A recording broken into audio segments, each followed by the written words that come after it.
सभी साथियों को नमस्कार। सरकारी योजना न्यूज़ चैनल में सभी मित्रों का स्वागत है। सरकारी योजना डिहाइक अपडेट 26 केंद्र सरकार के कर्मचारियों और पेंशनधारकों को महंगाई भत्ते में बढ़ोतरी की उम्मीद, जानिए सारी जानकारी।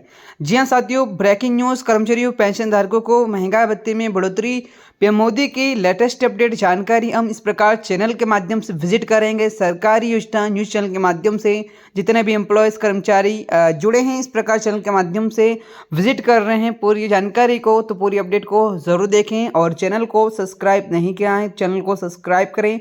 जानते हैं लेटेस्ट जानकारी बेनिफिट के बारे में। तो जितने भी एम्प्लॉयज़ से जुड़े हैं सभी से एक निवेदन है, पूरी अपडेट को जरूर देखिएगा। डिहाइक गुड न्यूज़, केंद्रीय कर्मचारी पेंशन धारकों के लिए महंगा भत्ते यानी डीएनएस अलाउंस डी उनकी आय का एक अहम हिस्सा होता है।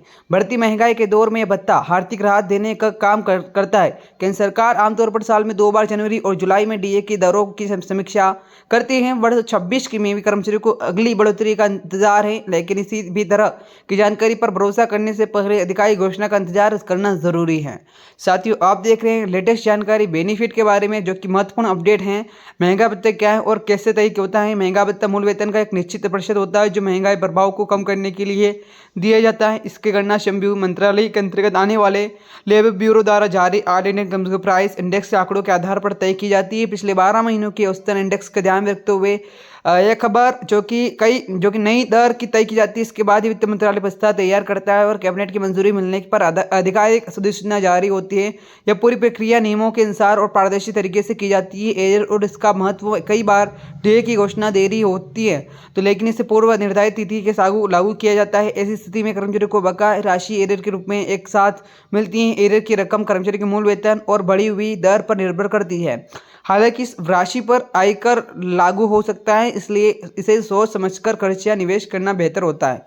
साथियों, आप देख रहे हैं लेटेस्ट जानकारी बेनिफिट के बारे में और अभी तक चैनल को सब्सक्राइब नहीं किया है चैनल को सब्सक्राइब करें।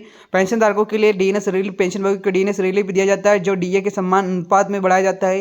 इससे सेवानिवृत्त लोगों को दैनिक खर्च और स्वास्थ्य संबंधी जरूरतों को पूरा करने में मदद मिलती है। जब भी डीए में वृद्धि होती है, इसी दर को डीआर संशोधित किया जाता है, इसी जिससे पेंशन धारकों को सीधा लाभ मिलता है। अर्थव्यवस्था पर प्रभाव, डीए बढ़ोतरी से लाखों परिवारों को आय बढ़ती, जिससे बाजार में खर्च बढ़ता है और आर्थिक गतिविधियों को बल मिलता है। और हालांकि सरकार के लिए एक अतिरिक्त वित्तीय भार भी होता है, इसलिए निर्णय लेते समय महंगाई दर और बजट संतुलन को ध्यान में रखा जाता है। अफवाहों से बचे और सही योजना बनाएं। सोशल मीडिया पर कई बार गलत प्रतिशत या तारीखों की खबरें फैल जाती है। कर्मचारी पेंशन धारकों के लिए चाहिए कि केवल आधिकारिक स्रोत सही जानकारी प्राप्त करें। डीए की बढ़ने की संभावना के बीच अपनी बजट निवेश और बजट योजना को मजबूत रखना समझदारी है। साथियों, आपने एक लेटेस्ट जानकारी अपडेट को जानने का प्रयास किया। जितने भी एम्प्लॉयज कर्मचारी जुड़े हैं सभी से निवेदन है चैनल को सब्सक्राइब करें। सरकारी योजना न्यूज चैनल के माध्यम से आपको लेटेस्ट अपडेट समय समय पर देखने को मिल जाती है, तो बने रहेगा, जुड़े रहेगा। जय हिंद, जय भारत।